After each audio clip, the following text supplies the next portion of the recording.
What's going on, everybody? This is your boy Jay Ronin, and this time I'm coming to you with a new deck list for my Ritual Chaos Max deck. Now, this is a 45 card deck because we have tons of special summoning with the Incantation monsters. We have a lot of recursion. We have a lot of rank 8 plays and a whole bunch of different things that you can do with this deck. There's also a couple of cards that I like to side out and use depending on the matchup. So let's get to it. First and foremost, we have 3 Manju of the 10,000 hands. This is, I would say, the second best normal summon in the deck, but we only have 2 normal summons in the deck anyway. So this is the second route. If you activate one of your incantation monsters and it gets negated and you can't search either a ritual monster or a ritual spell, you could normal summon Manju of the 10,000 hands and search either a ritual monster or a ritual spell card from your deck to your hand. This effect only activates when it's normal or flip summon.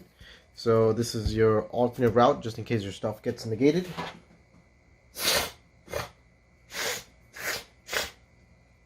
We mentioned incantations, so we are running 3 Impcantation Talismandras, and this is the one that when this is special summoned from the deck, it allows you to add a ritual monster from your deck to your hand. So the way incantations work, if you have a ritual monster in your hand, you can reveal it to your opponent, special summon Impcantation Talismandra, and then summon another incantation from your deck, and then that's the one that will do the searching.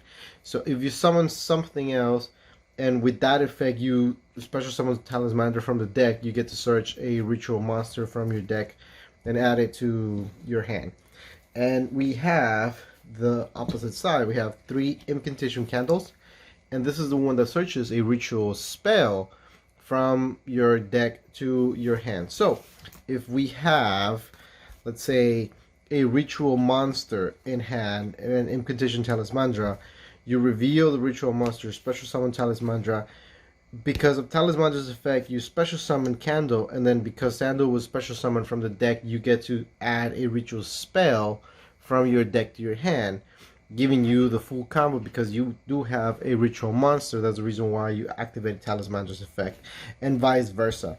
If you have a ritual spell and Candoll, special summon Candoll, use Candoll's effect to special summon Talismandra, and then add a ritual monster from your deck to your hand, giving you the full combo. So that's essentially the way that incantations work. And we have 3 of each of the original incantation monsters. We also have 2 Impcantation Bookstones, and I'm only running 2 of these because this is the one that allows you to get a ritual monster from a ritual spell from your graveyard to your hands. This is the recursion side of the deck. If one of your ritual monsters was already destroyed, or we are running obviously Chaos Max Dragons, you can dump it in your graveyard for trading, and then use Impcantation Bookstone to get it back to your hand so that you can then summon it using one of the ritual spells. And last but not least, we are running 2 Impcantation Penciplumes, and this is the one that allows you to get the spell, the ritual spell. Actually, Bookstone gets you the ritual monster, the ritual spell from your graveyard to your hand, and then Penciplume gets you the ritual monster from your graveyard to your hand. So this is the one that gets you, if you dumped Chaos Max for trading, you can get this back. If you don't have a ritual spell because you use them, you can get that back with Bookstone. So these are the second batch of incantations that came out. And like I said, this is the recursion side of the deck, so we only run 2 of each. For the most part, you want to summon them directly from your, or you want to get them from your deck to your hand so that you can summon it.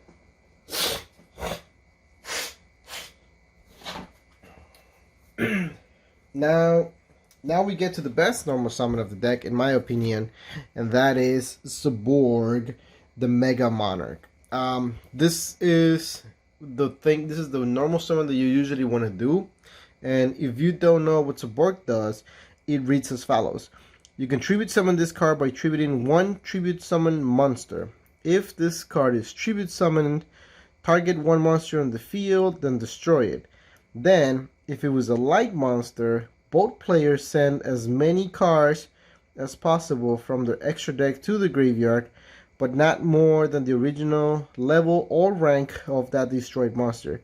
If this card was tributed by tributing a light monster, add this effect. You choose the cards your opponent sends to the graveyard. So the point of this, or what you want to do is, if you have two of your incantation monsters, actually just one, and then whatever you need for their effects to trigger. So let's say, for example, we have Impcantation Talismandra, and we have a ritual monster. We would activate Talismandra by revealing the monster, summon Talismandra, and then we would activate summon Impcantation Candoll off Talismandra's effect from the deck. Now, Candoll is a light monster, and then Talismandra is a dark monster. We can then, these were both special summon, we can then sacrifice these two monsters to tribute summon Zaborg, the MegaMonarch. Now, its effect will trigger. If you, now that it's summoned, you can pop one card, and if that card that was popped was a light monster, then we can send, both players send monsters from their extra deck to the graveyard. Now, if it was tribute summoned by using a light monster, which was, because Candoll is a light monster, you get to pick what card your opponent sends to the graveyard from their X deck. But that's not important. You can pop itself. If your opponent doesn't have any light monsters, you can pop itself. It's a level 8, so this goes to the graveyard. So now we pick 8 cards from our X deck, and this is going to be a sneak peek. We have Elder Entity Nethys. So whenever Nethys gets sent to the graveyard, you get to pop a card. So if you send 2 or 3 of it, depending on the state of the game, you can send these 3 Nethys to the graveyard, pop 3 cards your opponent controls, and we still gotta send more cards because we gotta go up to 8 because Zaborg was a level 8. We can send 3 Herald of the Arclights, and when Herald of the Arclight is sent to the graveyard, you get to add either a ritual spell or a ritual monster from your deck to your hand. So here you have either 3 spells, 3 monsters, or 2 monsters and 1 spell, depending on what you need. And then we also have a PsyFrame Lord Omega to get one of these cards back into your extra deck and then do it again later. And then we're running a small rank 8 package. And then the rest of these cards are essentially just either light or dark monsters for some chaos plays later on. So that's why, in my opinion, this is the best normal summon of the deck, because it gives you so much pluses, it gives you so much advantage just off normal summoning this. And then don't forget that you get to go and look at your opponent's extra deck and remove 8 cards. If you pop Zaborg, you get to remove 8 cards from your opponent's extra deck. At that point, most people just quit, because it doesn't matter who you're going against. If you're going against a deck that it relies heavily, think about all the combo decks and how they're going to Link Cross, Needle Fiber, Metal Marcher, and they just go ham on it. If you get to snipe those cards out of there, if you're going against Cyber Dragons and you remove their Novas, you remove 2-3 Novas, they can't go into Infinity anymore. It's going to be way more, it's going to be significantly harder for them to go into Infinity. And then what's a Cyber Dragon they're going to do without Infinity? If you really want to feel a little bit safer, remove the fusion monsters, etc., etc. So this is the reason why I believe this is the best normal summon off the deck, hands down. And then we mentioned some Chaos play. So we are running 2 Chaos Dragon Levnianeers. We are running also the Searcher for Blue Eyes, right? Melody of Awakening Dragon. So we can search our Chaos Dragon Levnianeers. At this point, you would send cards from your extra deck so that you have either the 3 lights or the 3 darks, depending on the effect that you want to go through with, or just mix them if you want to continue popping cards in your opponent's out of the field. So that's the reason why we run this. There's so many lights and darks that it's really not an issue to summon Levnianeer. Our normal monsters, because these are going to be the targets for our advanced ritual arts spell card.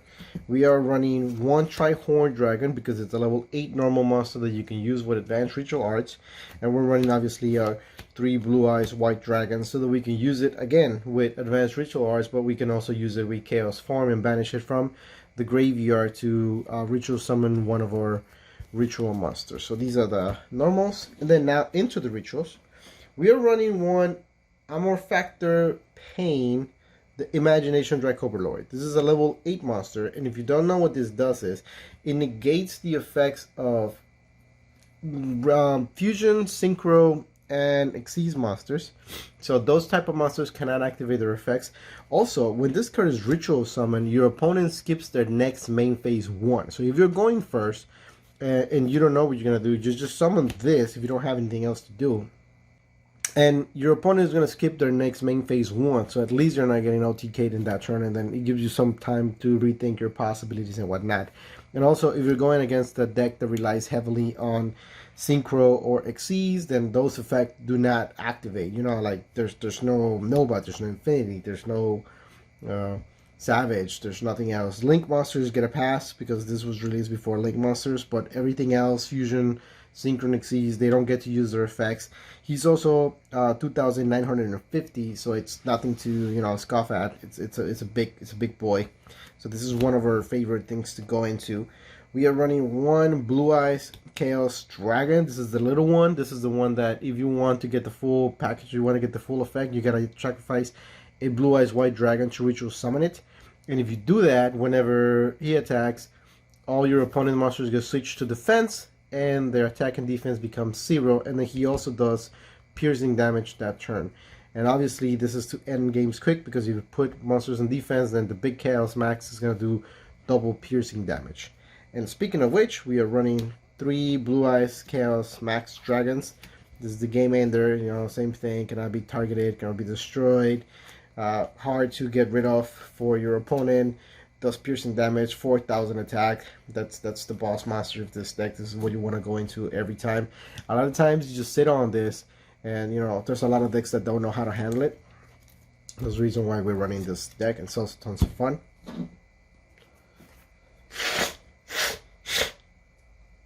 Now for the spell cards, we're running double trading, and that's because most of our cards are level 8. Zaborg is level 8. The Tri-Horned Dragon is level 8. Blue Eyes obviously level 8. Chaos Maxes are level 8. Amorphactor level 8. And then the other Chaos Blue Eyes is level 8. And if you pitch one of these ritual monsters for trading, it doesn't matter, because remember that you have the incantations that get you those cards back from the graveyard to your hand. So it's not that big of a deal. You just get extra cards. We are also running triple the Melody of Awakening Dragon, and this is to search our Blue Eyes cards and also our Chaos Dragon Levnianeer. We are running triple Advanced Ritual Arts. This is the one that you get to ritual summon any ritual monster by sending normal monsters from the deck to the graveyard whose total levels equal the level of that ritual monster. So everything here is level 8. So you can activate one of these and send either one Blue Eyes or the Tri-Horned Dragon and summon any of the ritual monsters that we have in this deck. So excellent. We are also running triple Impcantation Inception. You can use this ritual card to summon any ritual monsters, but you must offer Impcantation monsters whose level equals or exceeds the level of the ritual monster that you're trying to summon. So you can use these to summon any of the Chaos monsters, Chaos Max and the little Chaos or the aforementioned, as long as the Incantation monsters that you're giving up are equal or more level of the monster, so 8 or more. And also you contribute one Impcantation monster from either the field or your hand to get this card from the graveyard to your hand, and special summon a different Impcantation monster from your deck. So at that point that effect also triggers, so plus. We are running 2 Chaos Forms, and Chaos Forms can only be used to special summon the Chaos monsters, so it's the 3 Chaos Maxes and the little Chaos Blue Eyes, by sacrificing monsters you control or banishing a Blue Eyes monster from your graveyard. So this is kind of like just to extend your plays. And then we're running 1 Monster Reborn, because why would you not? It's a free summon. Even if it's just Monster Reborn, it's one of the best negate baits. So if I, obviously my plan, right, it's to summon my Chaos Max, but if they have a spell or a trap negate, I'll throw Monster Reborn first and threaten their graveyard. So they're gonna negate this Monster Reborn. They're gonna spend that negate on it, and then that way I can activate my spell cards, without fear that there's gonna be negate. Call by the Grave, obviously. If it was back at 3, I would probably run 3 because we want our stuff to go through. We don't want to worry about hand traps, and we don't want to worry about getting Ash Blossom and stuff like that. But it's down to 1, so we use the 1. And then this is one of the newest cards. We are using 3 Dogmatika Punishments. And if you don't know what this does, what this card does is target one face-up monster your opponent controls, send one monster with equal or higher attack from your extra deck to the graveyard, and if you do, destroy that monster. Until the end of your next turn, after this card resolves, you can add special summon monsters from the extra deck, but we don't care about it.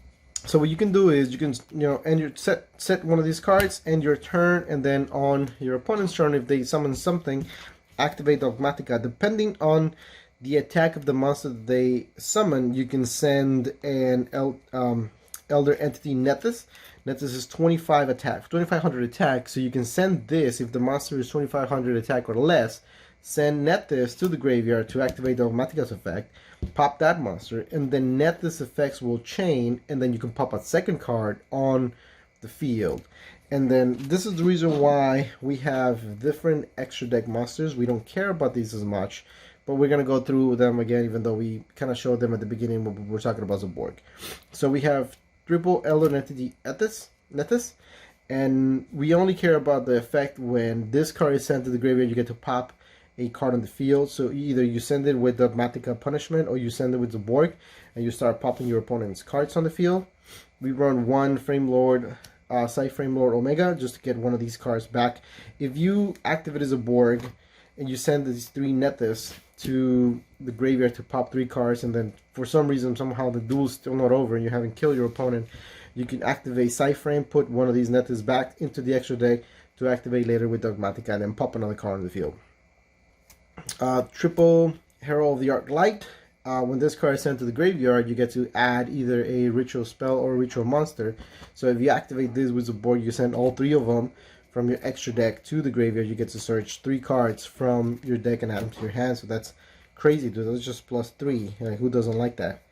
Now, these are only for setting up your Chaos Dragon Levnianeer. We have one Vilzi of the Dragonic Dragons, the Bullock Dragons, one Scarlight, and one Neo Blue Eyes. Now, these are either just to set up with Zaborg for your Chaos Dragon, or to send with Dogmatika Punishment if the monster that your opponent summon has more than 2500 and Nethys doesn't quite cut it. You can send any of these cards.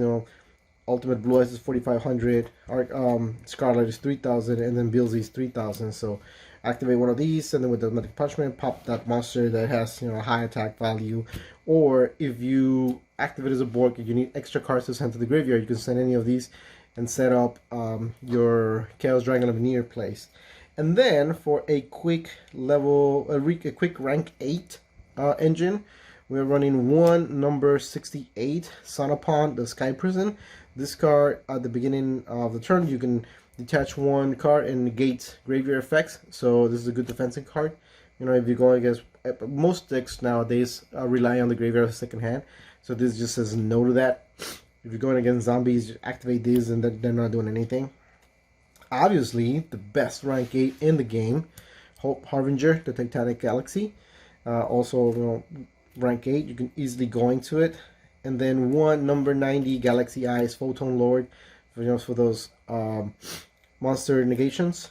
And last but not least, Galaxy Eyes Full Armor, just to rank up. If you're playing defensively, you get either Titanic Galaxy or Photon Lord, and then the next turn you rank up into Full Armor and start popping cards, start getting rid of that back row, problematic or not, and then attack with your Chaos Max and swing for game. So this is the new deck list for my Chaos Max Dragon deck. Remember, this is a 40 card deck, but it's really fun. It's really interesting. Hitting people with that Zaborg and just tributing Zaborg and destroying their extra deck before they get a chance to play. I haven't seen many decks that, if they're extra deck based or they rely on the extra deck, losing more than half their cards, losing 8 cards out of 15, puts a really big dent. So at that point, winning is really, really easy. So you don't have to worry about a lot of things. Let me know what you guys think in the comment section below. Thank you for watching. See you next time. 1, 2, 3, 4. 1, 2, 3, 4. 1, 2, 3, 4. Turn the beat back.